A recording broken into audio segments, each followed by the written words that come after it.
Sejam muito bem-vindos a mais um episódio do Bloco Podcast. Eu sou o Hugo Quinteiro. Você me encontra no X por @Hugo_Quinteiro. No episódio de hoje vamos falar sobre bolhas das empresas trilionárias. Haverá liquidez? Comigo tem o Felipe, o investidor descentralizado. Bem, Felipe? Tudo tranquilo, só para constar, você vai me encontrar no Twitter, no @investidordesk, DESC, porque não coube descentralizado. E hoje a gente tem um assunto um pouco mais profundo, mas que vai valer reflexão. Pensa comigo, em 2019, a WeWork, ela valia 47 bilhões de dólares, tá? WeWork é uma empresa um pouco mais antiga, mas eu lembro dela até hoje. Quanto que vale o WeWork hoje? 2026? Zero.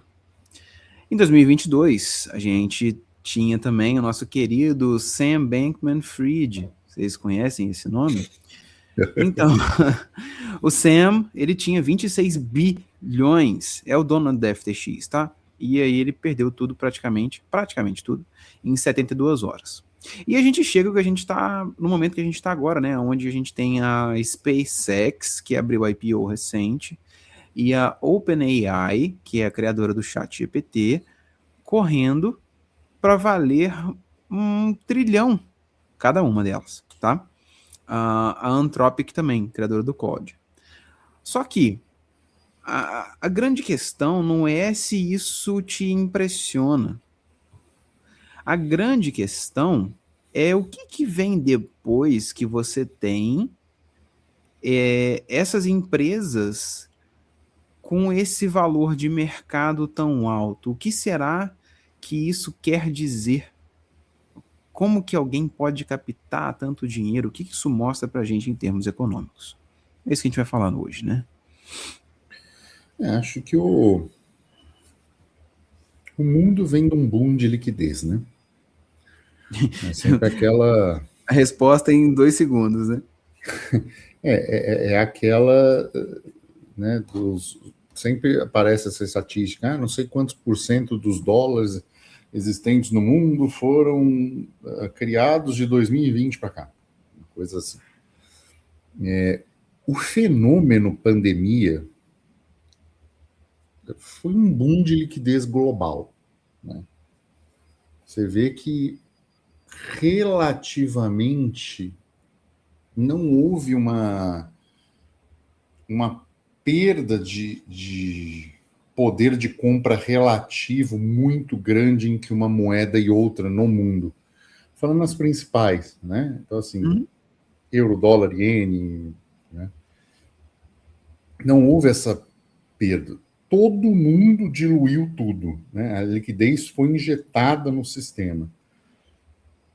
A perda de poder de compra foi ampla e geral. Isso posto, existe muito mais liquidez no mundo. Então, precificar algo como importante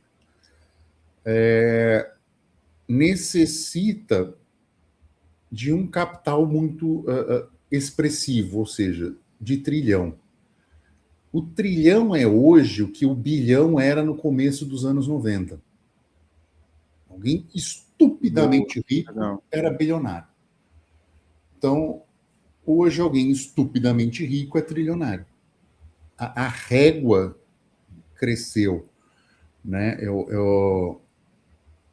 Eu vejo hoje algo plenamente possível dos Estados Unidos fazerem em termos de ajuste de preço, seria, por exemplo, cortar 2 zeros da economia, sabe? Uhum. Já cabe, né? Porque $100 em 1900 valem coisa de $1 e pouco hoje, em 1910, né? Na criação do Fed. Então já caberia cortar 2 zeros se eles assim entendessem. E a maneira de precificar fortunas ficaria em números menos obscenos, digamos assim, né?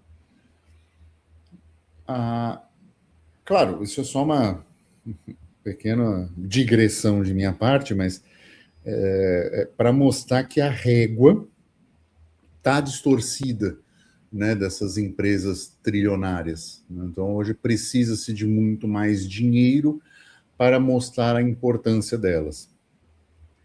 Isto é uma bolha? Eu diria que provavelmente.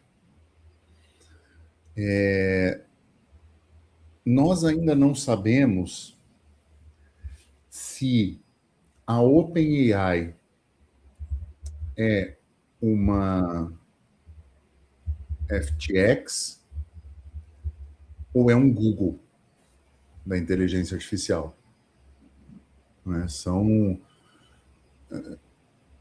É muito cedo para dizer que será a OpenAI a empresa líder nos próximos 20 anos.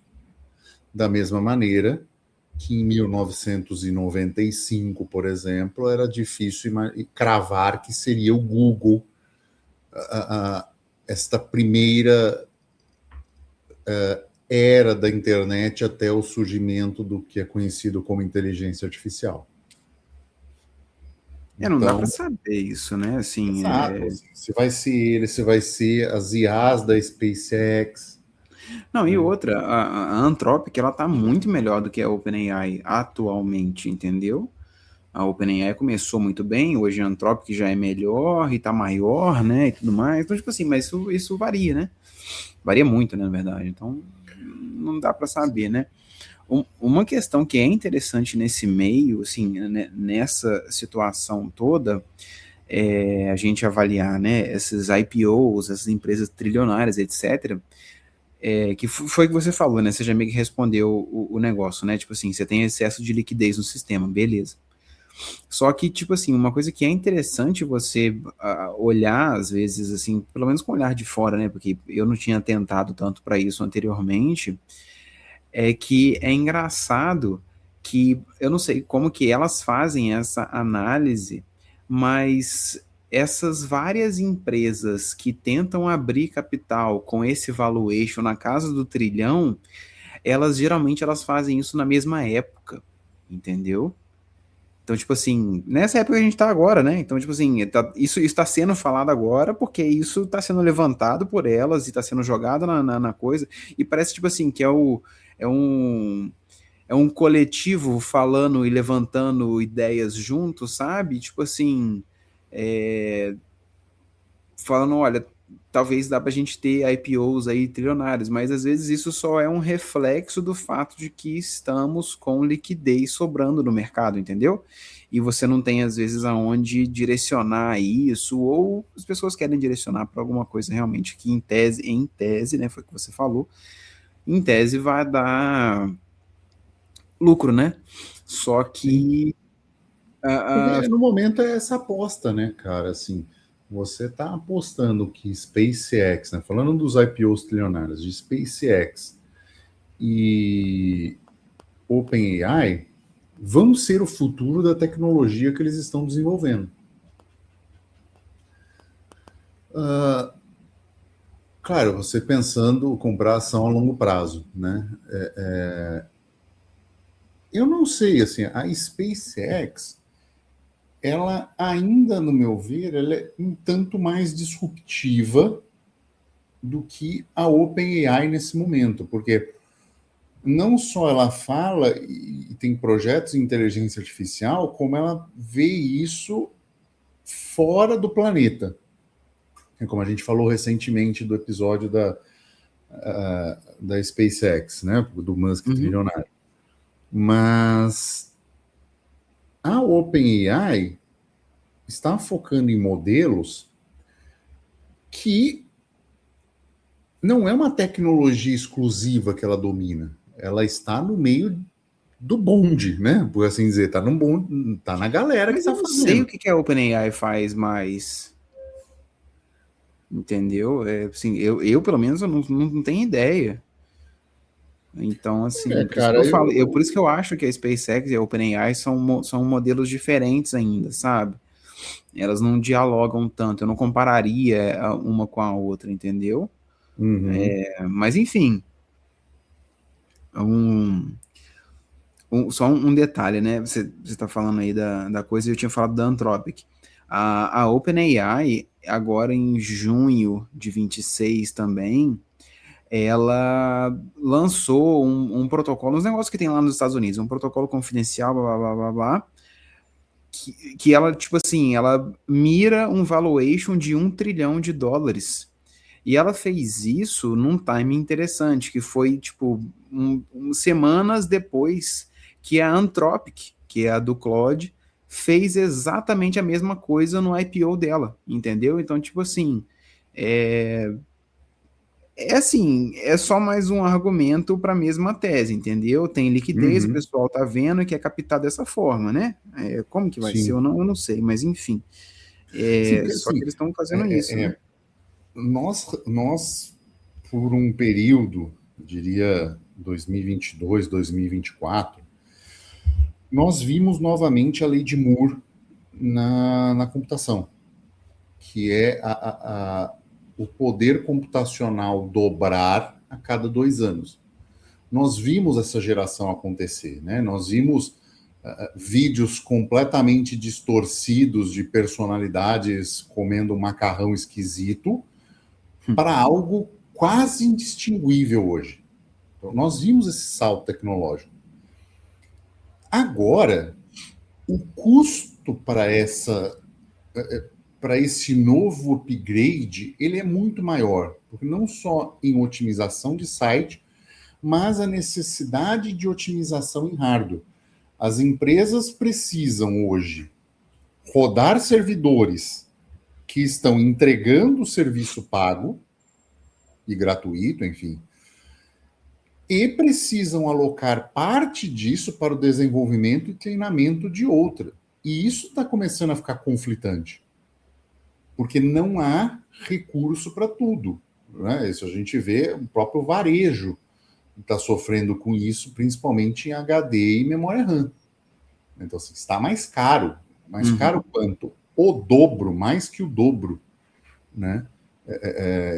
Eu lembro que na época que eu estava montando os computadores da mineração, e eu comprei muita coisa sobressalente, foi a sorte, principalmente memória RAM, que eu pagava num conjunto 60, 50 e poucos euros na promoção de uma memória RAM DDR4, 3.200, o mesmo par hoje está 150. Então, assim, o mercado está inflacionado e produzindo hardware específico para isso, em detrimento, ou seja, já é uma distorção da linha natural de coisa, o que vinha acontecendo desde então. Já mostra que não há uma capacidade tão grande da indústria em atender essa demanda e nem dos data centers em terem processamento suficiente para atender o usuário final e atender a treinamento da nova versão. E isso começa a demorar as coisas para acontecer. E aí as empresas começam a lançar, por mais que mudem a versão, falam, é 5.5, mas é uma otimizada, não é uma profunda revolução de uma nova versão capaz de, estruturalmente, em termos de código, ser algo mais profundo. Melhora? Melhora, não estou dizendo que não melhora. Mas nós já estamos neste processo e isso é escassez, né? Esse é o ponto, isso é escassez. Já começa a faltar certas coisas, mesmo com toda essa liquidez para investimento, mas existem outras limitações da cadeia de produção. Isso aí não é colher abacate, né? Que você vai lá, qualquer coisa, com mais gente na mão mesmo e colhe, sabe? Apesar de você ter máquina.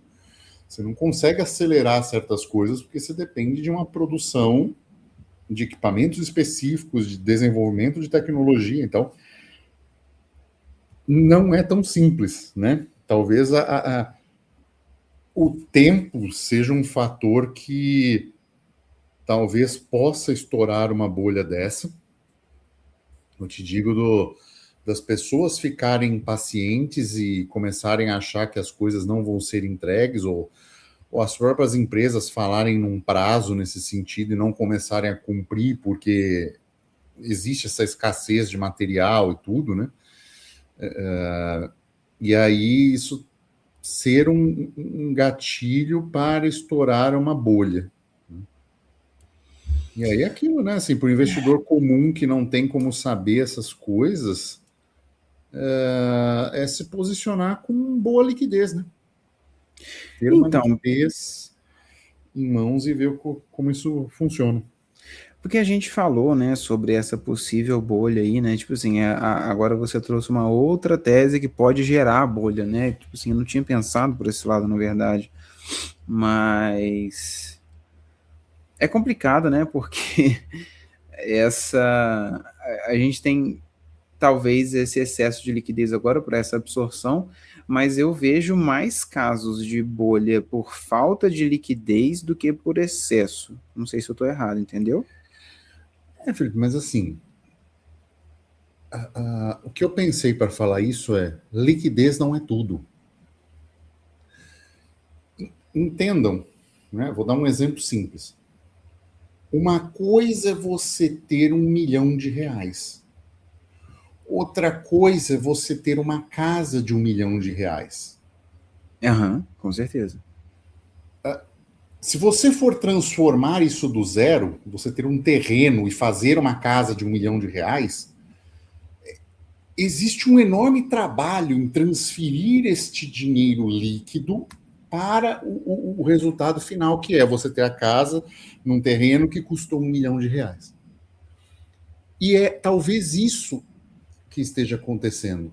As pessoas têm liquidez, essa liquidez está sendo movimentada, está sendo aportada e colocada nesses projetos, e uma limitação de timing pode fazer a coisa virar. Porque, assim, o que causa um crash nesse sentido não vai ser a falta de liquidez, vai ser a falta de confiança. Então, peraí, os caras não estão entregando no tempo. Algo como o Eike Batista ruiu, entendeu? Uhum. Não está entregando. Peraí, mas. E aí todo mundo sai vendendo no pânico, realocando em outros lugares, para realocar em outros lugares. E isso gera um efeito em cascata. Né? O mercado é emoção humana. Né? As pessoas tentam colocar o gráfico, né? Criar estratégias, robotizar, mas no final das contas é a emoção humana, do sentimento humano. Então, se as pessoas começarem com liquidez, começarem a ver que há uma demora na entrega disso, ou não cumprir as expectativas por esse descasamento de prazo, né, desse transformar esse $1 trilhão em produto efetivamente daquilo que as pessoas esperam que esteja, você pode ter um estouro de bolha com liquidez. Que é bizarro, né? Cara, diferente, né? Mas é um cenário possível. Sim, sim. É Porque, possível, assim, mas... muita Não, eu não gente tinha vai parado pra perder pensar nisso dinheiro, não, hein? muita gente vai perder dinheiro, mas o dinheiro grosso vai ser retirado e vai ser colocado em outro lugar. Né? Eu acho que, por exemplo, eu lembrei do Ike Batista justamente por causa disso. Não era um momento de falta de liquidez no Brasil, mas aquilo levou muita coisa, muita bolsa brasileira para baixo, porque estavam todos vendendo. E eu não estou falando que isso vai gerar uma depressão econômica e tal, mas um crash muito relevante, e muitas empresas podem demorar anos para ter esse dinheiro de volta, sim, porque com um mercado de juro alto, o que você vai fazer? Você arranca esse dinheiro e enfia no tesouro. E espera. Uhum. Né? Espera os fogos, os tiros e bombas e vai entrar em outro patamar de preço. Então, sim, eu acho que há uma bolha. Sim, eu acho que ela pode estourar sem liquidez, sem falta de liquidez. E esse dinheiro vai sentar em cima de estados e governos, né, nos títulos de dívida pública, que estão pagando absurdo, né? Assim, é o mais alto dos últimos, né, desde pós 2008, e as pessoas vão sentar ali e ficar esperando oportunidades, às vezes reais, aparecerem. Suponhamos que um chat GPT com um estouro de uma bolha dessa não sobreviva, mas vai surgir outras coisas e as pessoas vão estar de olho na tecnologia, né? E aí a coisa vai complicar, né, Felipe? Vai complicar para sardinhada, né? Uma coisa que eu fiquei pensando aqui agora é Porque, tipo assim, eu sempre pensei que a gente fosse ter, por exemplo, uma bolha imobiliária, né? Por falta de liquidez e tudo mais, enfim. Pensamento de liquidez. Mas, enfim, será que os governos, eles estão... Por exemplo, não vou falar os governos, desculpa. Pelo menos o caso do governo do Brasil, né? Que está dando um prêmio muito grande no Tesouro Direto, igual você comentou. Será que esse prêmio está alto para captar esse dinheiro que eles também estão vislumbrando como uma aumentada liquidez no mercado? Ou será que é só porque o Brasil está quebrado mesmo? Cara, o Brasil é o país do rentismo, né? Sim, sempre foi, mas né, agora tipo... Vale muito a pena o rentismo no Brasil. Porque, assim, em não sendo isso, o que vale efetivamente a pena investir? Você sabe que uma curiosidade que eu falei, pena investir, me vem uma na cabeça. A SpaceX foi o maior IPO da história, né? Sabe qual foi o segundo maior? Petrobras. Uai, que isso? O segundo maior IPO da história. Credo, isso é novidade. Na época, né, que era uma das empresas mais valiosas do mundo, né? Assim, tava todo mundo, aê, Brasil, né? Não estava rebaixado em categoria de investimento, então é um negócio bizarro. Mas olhando hoje, cara, é um cenário difícil, macro. Eu compartilho da tese do Michael Burry, né? É uma bolha, vai estourar. Para nós, investidores pequenos, né? Estar líquido é o melhor que a gente faz. No Brasil, estar líquido, a melhor opção é estar em renda fixa. Sim, né? sim, com certeza. Tá perdendo menos para a inflação, pode dolarizar alguma coisa, enfim. Dolarizar também a renda fixa nos Estados Unidos não está mal, e esperar efetivas oportunidades. O Michael Burry ele é conhecido por acertar algumas coisas, mas quando acerta ele está bem adiantado, então isso pode demorar um tempo, mas é algo que eu realmente acredito, cara. Acho que tem essa bolha, não vai ser uma falta de liquidez, né, mas vai ser uma migração, principalmente com esses dados de inflação americano e os países vindo alto, né? Você tem inflação e taxa de juro alta, então é muita liquidez sendo absorvida. Uma coisa que eu acho que às vezes também vale constar, né? Tipo assim, a gente tá falando de uma bolha e tal, né, dela ruir, etc.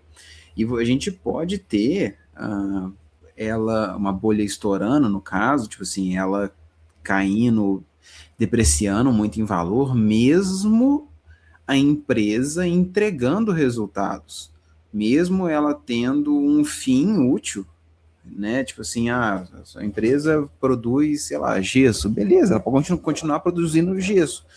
Só que às vezes tem tanto capital nela que não justifica o tanto que ela produz de gesso, entendeu? E aí, às vezes, você até alocado em uma coisa em tese boa, né? Você ainda sofre com esse tipo de problema, né? Eu acho que, tipo assim, não é só uma empresa inútil igual uma tesouraria de Bitcoin que poderia quebrar 100% porque o povo entendeu que ela não ofertava nada, entende? O Felipe está levando até para terapia essas empresas de tesouraria. Para ele não faz o menor sentido. Porra. Mas olha, é um cenário, cara, assim, vão ter essas empresas. Eu não acho que falte liquidez, principalmente porque houve uma multiplicação de capital em várias oportunidades na pandemia. Né? O próprio Bitcoin, né, foi lá, bateu um all-time, então quem comprou logo que a coisa estourou, fez, né, a crise estourou do Covid, fez aí seus 200%.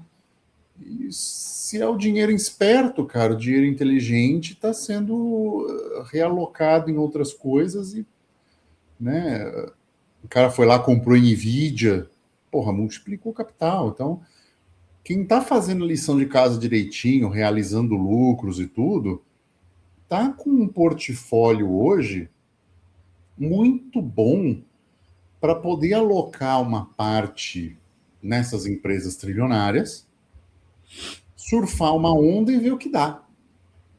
Além de ter renda fixa, além de ter um colchão mais poupudo, né? Uhum. Como eu digo, não é exatamente o tipo de tese que eu gosto, né? Eu gosto mais das teses assimétricas, eu não vejo tanto essas teses de agora, dessas empresas trilionárias, triplicarem o preço, né? Elas não vão, não vejo tanto fôlego assim, mas eu não acho que vai ser uma falta de liquidez essa bolha, cara. O que vai ser muito louco. Porque é É. capaz que estoure uma bolha e ainda tem inflação. Eu penso que louco, cara. Uai, não, peraí, como assim? Eu não captei. Eu não conectei os pontos, peraí. Porque assim, se você estoura uma bolha dessa, com uma galera que está com capital bem alocado, que não é dinheiro burro, você perde alguns trilhões sem perder a liquidez geral. Entendeu? A régua mudou tanto que é capaz que você não perca essa liquidez toda e imediatamente as pessoas comecem a comprar outras coisas ou consumir ou rodar dinheiro na economia que ainda gera inflação. Não estou falando uma puta inflação, mas que não permita, por exemplo, que o governo vá lá e baixe taxa de juros para incentivar investimento. Caralho, é doideira, viu? Você Não tinha concorda que está pensado. sobrando? Assim, mais ou menos, calma. Vamos devagar com o que você quer dizer sobrando. Está sobrando dinheiro. Está sobrando dinheiro e está faltando produto. Mas então, é aí que tá, né? Eu entendo que no mercado, no geral, você Você tenha, tem né? trilhão nas empresas e você não tem memória RAM.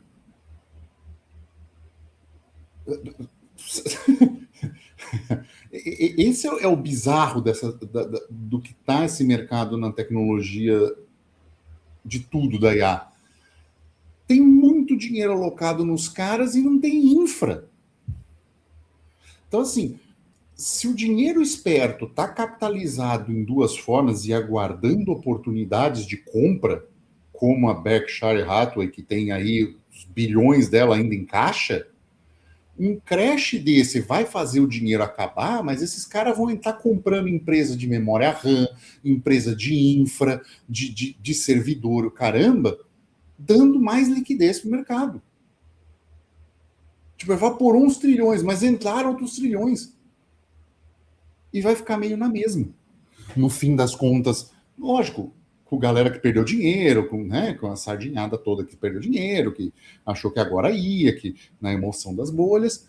Mas se você vai ter dinheiro entrando e vai ter, por exemplo, produção, não, mas olha, a IA é uma realidade. Pode não ter sido essa empresa, então vamos preparar a infra melhor? Vamos alocar em memória RAM? Vamos produzir mais chip? Vamos. Você entendeu que você tem um redirecionamento de boom, mesmo com o crash rolando, você tá fortalecendo a economia, você está crescendo, e isso pode gerar inflação ainda?